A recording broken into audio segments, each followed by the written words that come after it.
Here we are. All right, today we are talking with Dr. Stephen Simon, my dad, about his book called Relaunch, Stagnation, Change, and Renewal in Mid-Career and Beyond. And we're going to talk about how to find passion in work. Oh, Dr. Simon, Dad, can you explain what we mean by passion in work? Yes, good morning, everybody. Let me just start out by saying when we talk about passion in work, we're not talking about romantic passion, although of course that can happen in workplaces. But what we're talking about is finding meaning and fulfillment in a job. And that could look something like, this is a slide of passion for work. This is the kind of thing that we're looking for when we talk about passion for work. It's the opposite of this, being passionless, where you get up in the morning on Monday and you say, I want to go back to sleep. I just can't wait until it's Friday. So that's common. A lot of people feel that way. Yeah, well, that's true. But when we talk about passion for work, this is what we're talking about. Okay. That's so is there a key to finding passion? Like we said, this is really common. A lot of people really hate getting up and going to work. So what's the secret? Well, and there it is. Aha. Okay. So it's a combination of your strongest skills, your best fit environment, the opportunities that are available, which I think is a thing that people don't talk about a lot. They don't, that's the idea. If you do what you love, will the money come? Well, the money will come if there's opportunity. That's like if you love to make violins, but no one wants violins, then that's not going to be your spot. Yeah, and let me just say that Bonnie just made some comments, and she'll make some more in a little while. Sure will. The intersection principle really came together based on some discussions that Bonnie and I had about observations that she made in the workplace when she was in a corporate environment, and combined with my 50 years or so of experience in talking to and listening to people about their career experiences, as well as my own experiences in organizations and consulting with organizations. So it just sort of gelled into this intersection principle. Well, let me tell the story. Go ahead and tell the story. Yeah. How it looks to me is that, so here I am, I'm trying to impress my dad. You know how that goes. And so we're talking about jobs. And I think at that point I had quit my corporate job and sworn that I would rather live under a bridge than take another job. But somewhere in that discussion, I said something about how we used to have these people who were called stars. We would call them stars, and I worked in IT, so these were usually computer programmers or computer engineers of some kind. And they were the people that everyone went to. Like, if you had a question, you went to one of the stars, and the stars had a good time. They had a lot of respect. They made more money than anybody else, and they were really good at what they did. So they were happy, and the organization was happy as well. And so the part where I'm trying to impress my dad is I said, well, I think I was approaching star territory when I was working in, I can't even remember now it had something to do with negotiation and contracts of agreements between technical silos. And then that ended up in the book. Every time I reread the book, that chapter, I would be like, should I take that out? But it ended up in there. Anyway, that's how the conversation went. And let me let my dad explain what the intersection principle actually is. So what Bonnie was talking about really was what we call now a person's strongest skills. So as part of the intersection principle, one of the things that you're looking for, if you're looking for a career or for a job, or even for making changes within a job that you have, is you're looking for your strongest skills. And by that, we mean not your mediocre skills. Is that correct, Bonnie? That's correct. You want the ones that you do the best and that you like the best. Okay, so there are two components to that. Your strongest skills and those that you're most interested in using. And uh, the next part of the intersection theory, we sort of skipped the strongest skills, but it sort of starts with interests. And it's important that you know the kinds of things that you like to do, the kinds of people that you like to work with, that you have similar interests to. And so that's even the kind of industry that you prefer to work in. So that has to do with your interests. And of course, the strongest skills, you want to make use of not only the strongest skills, but as Bonnie said, the ones that you have the most interest in using. The third part of this is you want to be in an environment where you really fit. So that's the best fit environment. And the best fit can be in terms of supervision, and supervision is a really important part of best fit, because you want to be working with a supervisor who thinks well of you, who is consistent, who operates consistently with the style you operate in. In other words, if you like somebody who gives orders and who tells you exactly what to do, that's fine. If you much prefer somebody who says, here's a project, this is what I want, go and do it, and gives you complete latitude, maybe that's what you want. So that's supervision really is a very important part of best fit environment. But there are other important parts as well, such as, do you prefer to work in teams? Do you prefer to work individually? Do you prefer to work for a big organization or for a small organization? What's the geographical place that you prefer to work? So that all has to do with best fit environment. And finally, the last part of this is opportunities.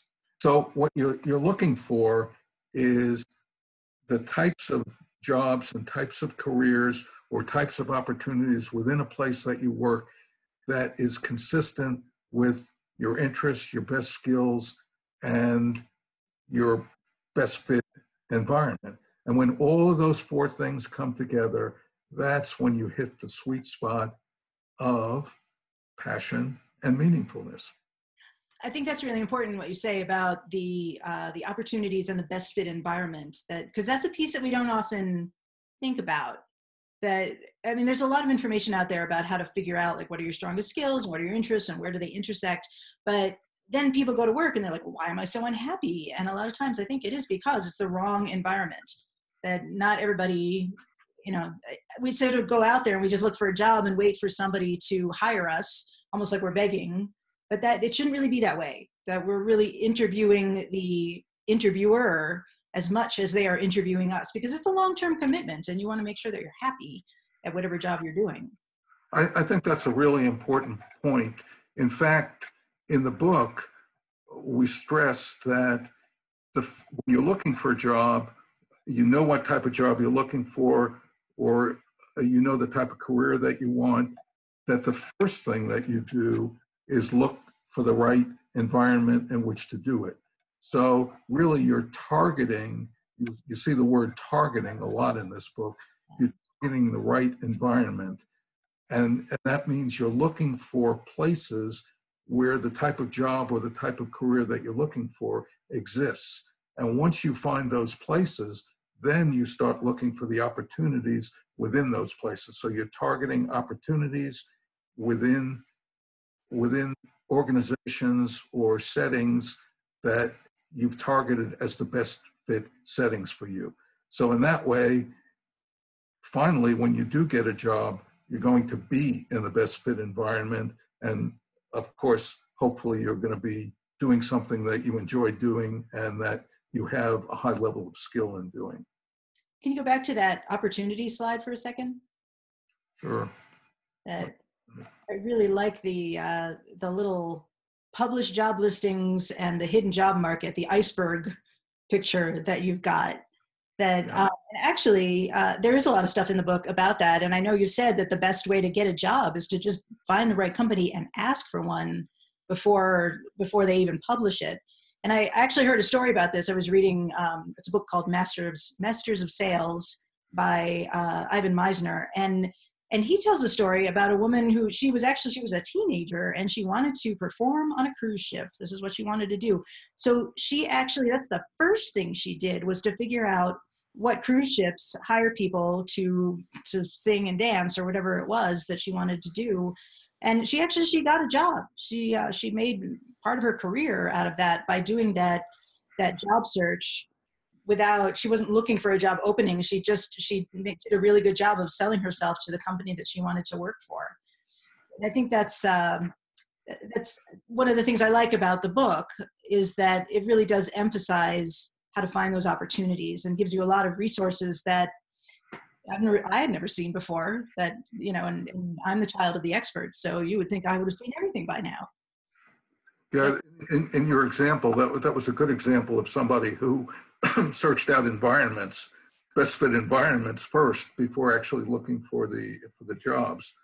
So, but the book does focus heavily on targeting environments and then targeting hidden jobs.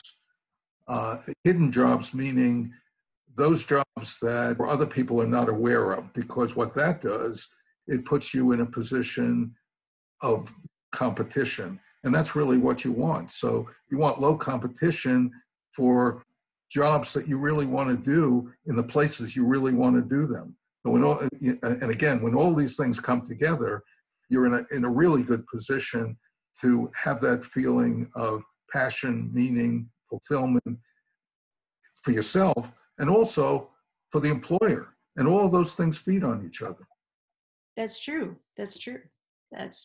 All right. So tell us, how did you write the book to help readers get to the sweet spot?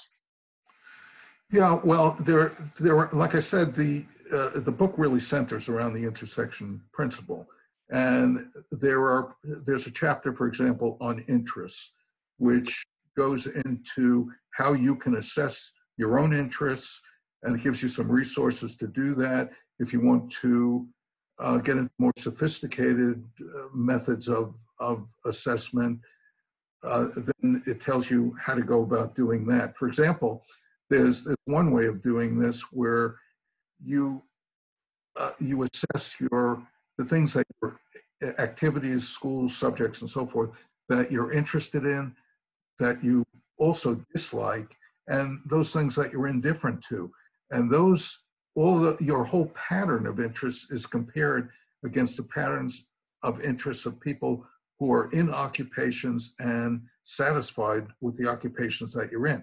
So the whole idea is to find those occupations where your interests are most similar.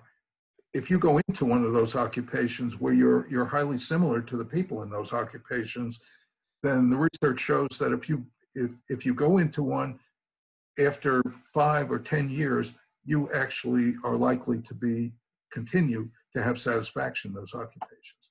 So there's a whole chapter on that type of thing. Then there's a chapter on skills, and the skills chapter is very important because it teaches you how to write skills. So there are exercises that teach you to write skills the way they should be written, and to differentiate skills, which are proficiencies and knowledges, to differentiate those from, say, aptitudes and